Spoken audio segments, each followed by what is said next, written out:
King James had cut deeply into the hold the riding families had on their domains. I'm sure they loved that. What did Johnny Lack and the others do? Did they stand and fight? Must have been some battle. Oh no, Robert. The reavers were no fools, and the hardships visited among them were severe to say the least. The borders were to be known as the Middle Shires, and the term the borders was outlawed. So soon there became a genuine will to see the rule of law upheld. So living in the borderlands meant you could not bear arms, and only a horse valued at 50 shillings or less was allowed to be owned. Of course, this was a major blow to the reaving lifestyle. Many lost their lands and scattered. Some fell in with the new regime and were rewarded with their lands. How the mighty had fallen. After the victor goes his spoils. Must have been one massive wake-up call. What of Johnny Lack and the others then? Well, the older, wiser heads among them realised their day in Scotland was done, and stories of the Ulster plantation were rife. Words of this reached Johnny, and he saw an avenue for an escape. But, of course, the ordinary people of the towns and villages, they had much to contend with during these times. There were tales of pillage and plunder everywhere. Many people left their homes, some heading north, and others hearing of the Ulster plantation, decided to head west into the New World.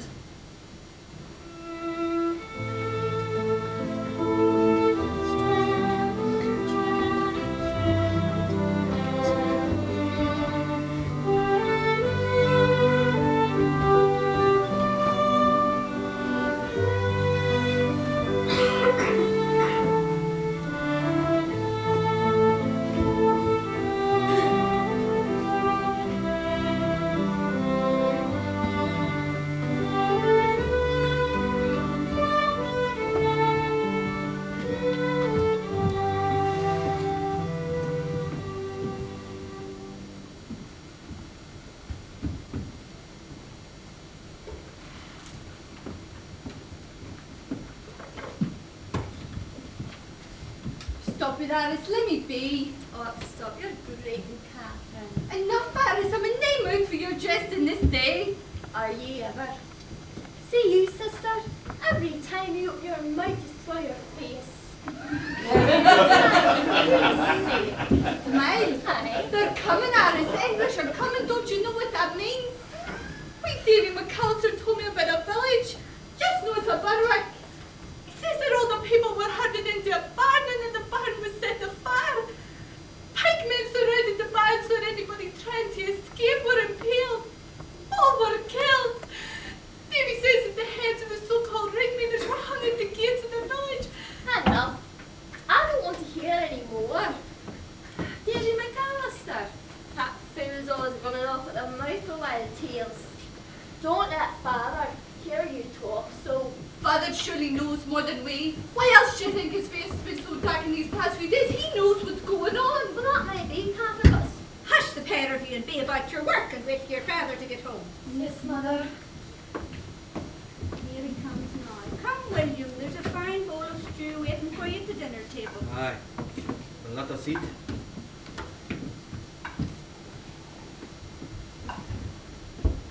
We give thanks to you, O Lord, for all things and ask that you bless this food. May we be forever in your grace. Amen.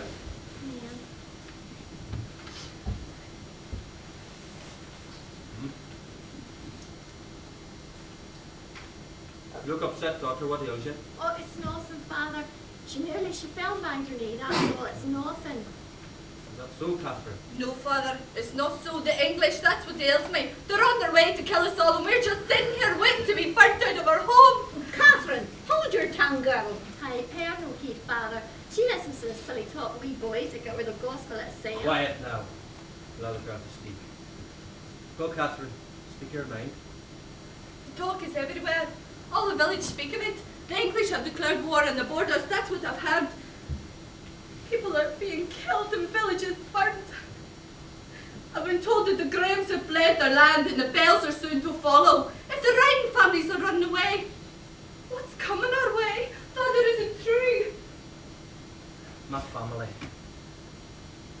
I came home this night with a decision to make. The stories told to you, dear Catherine, are not without some truth. What? And hold now. I said some truth. Villages burned. People killed. This I believe to be a falsehood. No. What has happened is simple. Laws have been passed on the borders by this new King James. Laws most unfair and vile. For us, life as we know will surely come to an end. So, as I said, I have a decision to make. Should we stay here and scratch out a meagre living? Or should we move on and start anew? Father, I know whatever you decide will be the right thing to do. Father, what if those other stories are true? I don't want to be burnt in my home. Fear not, it'll never come to that. Fear not. Oh, my love, what is it to be? Can we risk staying here? I see but one option if the truth be told. I have heard that the lands of Ulster are being settled now. In fact, Montgomery from Ayrshire has started a plantation there. I mean to make for this new world. Myself and some of the village elders have spoken through the night in this matter. We feel this represents the opportunity of the good life, and, well, we mean to take it. But Ulster, so far away, across the sea. Still, I suppose that's better than what awaits us here. Yes, Father. We must escape this place while we can. You, my dear, are you with me on this? Of course I am. Though I confess I am filled with dread. Then it was settled. Let us gather things of value for the journey. Fear not, Bessie. All will be well.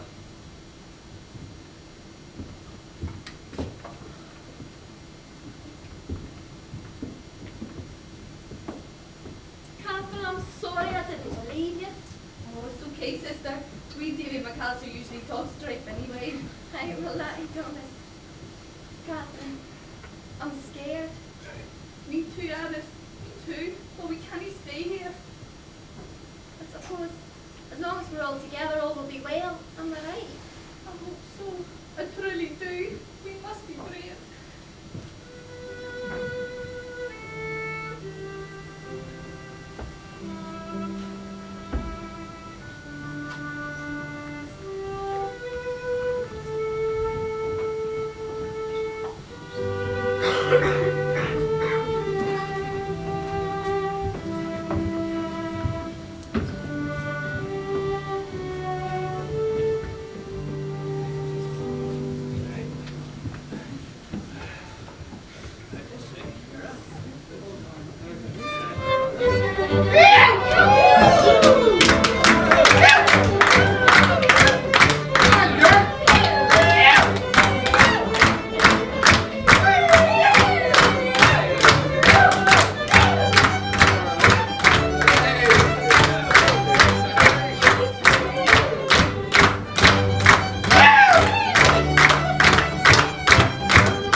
speak to you now. Who's that? Aye, for those of you who know me not, I'm Hugh Montgomery, Lord of this land, and you will heed my words. Here on this new frontier, we aim to follow in the footsteps of Sir Thomas Smith. He researched this area some 30 years ago.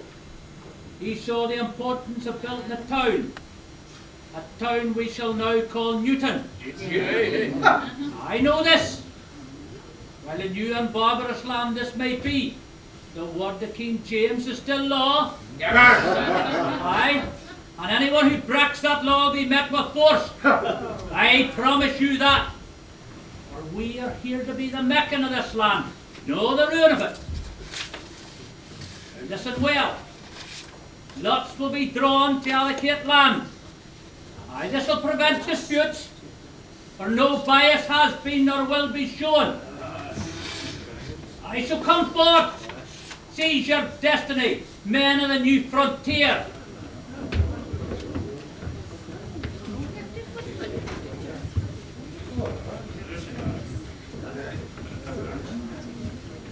He's got a flair for the dramatic, Letty, eh? What say you? New frontier ripe for the taking. Our lies fed to us by the lapdog of a king. Only time will tell. Border reavers me more. And Armstrongs we still are. Just look at those people. We could rush them on the foot. Aye, and have Montgomery's men crack our skulls before we could draw a breath. This is a new land, with new challenges. And with a choice, the borders would be ours still. But King James, Hell, a ruthless man. A man who might have admired under different circumstances. But no, the borders are ours no more. Here we start anew. Listen to him, Lecky, whining like a carn animal. We could be the part in this, Oscar. We should be the ones running these plantations. Yes, this Phil Montgomery they dare tell us an Armstrong where he may go, what he should do. Aye, we'll come forward, but only to claim what's ours. Sandy, I think No, it's... Johnny, I'll hear none of your tripe today. Is it not enough we had to flee our homes like cowards? Aye, and you would have had us stay. We would have been cut down like chaff Aye. by the armies of James. At least we had all week. When Elizabeth died and the laws were suspended, we took from further sift than ever before. Did that no sadden your bloodlust? You're a fool, Sandy Armstrong, and I fear for you still. Fear not for me, cousin. Fear for those who stand in my way. Armstrong! If I'm in your way, tell them you'd meet in your path. What dragged you out from under your rock bell? Mind your tongue or it'll be removed. Never mind moving you from anyone's path. I told you before, John, don't need you or anyone else speaking up for me. I'm more than capable of dealing with this filth that stands before me. Do you hear me, Cameron Bell? I'd wipe better from the heel of my boot. So if you want to see another morn, be on your way. You're a brave wee man, Sandy Armstrong. All Montgomery's men about here. But they won't always be here, remember that. And Armstrong, watch your back. Watch your back, Armstrong. I'll be waiting, Bell. I'll be waiting. Sandy, you're for an early grave, I can tell. That bell was needed to be put in his place. Did you hear what he said? It was all I could do to stop myself from pulling his head on his shoulders. Why, Jackie? Why hold yourself in check? We're way back home. Aye, but we're no. This is our new home, and we had he seized the opportunity with both hands, making a place fit for an Armstrong. I hear talk of Fermanagh and the O'Neills. Perhaps we could try there. This new challenge, boys, it makes my blood run hot. Can you no feel it? I'm with you, Johnny. To take this land and remold it, that will be worthy of our families. The Armstrongs and the Grahams. Who could stop us? I relish an attempt to stop us by a bell or another. They'll meet the point of my blade and die like the craven dogs they are. He really does remind me of you in your youth. He's a madman. Aye. I have lived all these years, but him, time will only tell. Listen, boys. Shall we do as the overstuffed peacock Montgomery said, and go and draw our lots? Perhaps fortune will smile upon our face today. The eternal optimist, eh, Johnny? Well, I was going to wait for... Come on, Johnny! Come on, Armstrong, let's get out of here! Stand fast, you men, or you'll be shot. Drop your weapons. This man's dead, sir. Indeed, sir, why need quarrel with yourself? That is to be decided.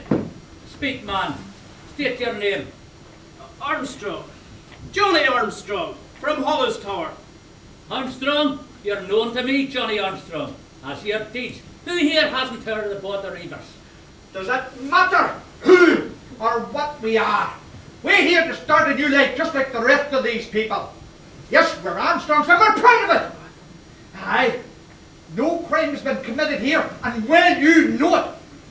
That stinking rotten card of a bell attacked my brother from behind. What would you have us do?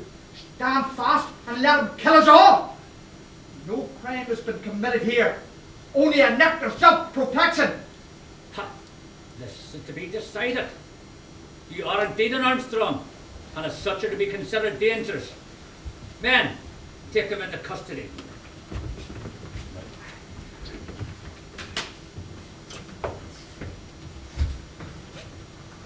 You do this simply because of our name, simply because we're Armstrongs.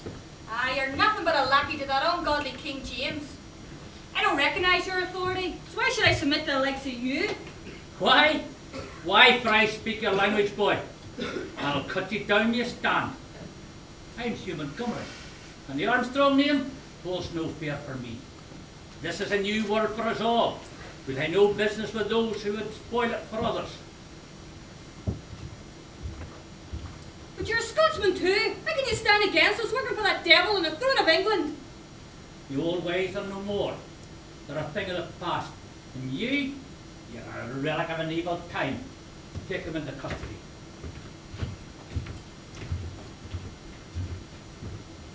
And you, sir, what business have you here? Did you see what occurred? It was just as that Mr. Armstrong told you. He came from behind and tried to murder the lad. I saw it with my own eyes. Aye, well then you can speak for the Armstrongs in this matter. Everyone will be treated equally here. But just one thing. What is your name? My name? Why, it's Mahard. My name is James Mahard.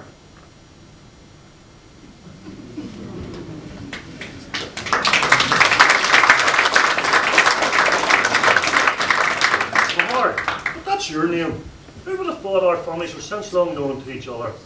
But why Mahard? Hold on, I get it. So obvious. Mahard, Graham, Graham, Mahard, just spell the name backwards. That's exactly right, Robert. I know Jock Pertree realised the attention the name would bring with it. But that is not to say that they were shunned.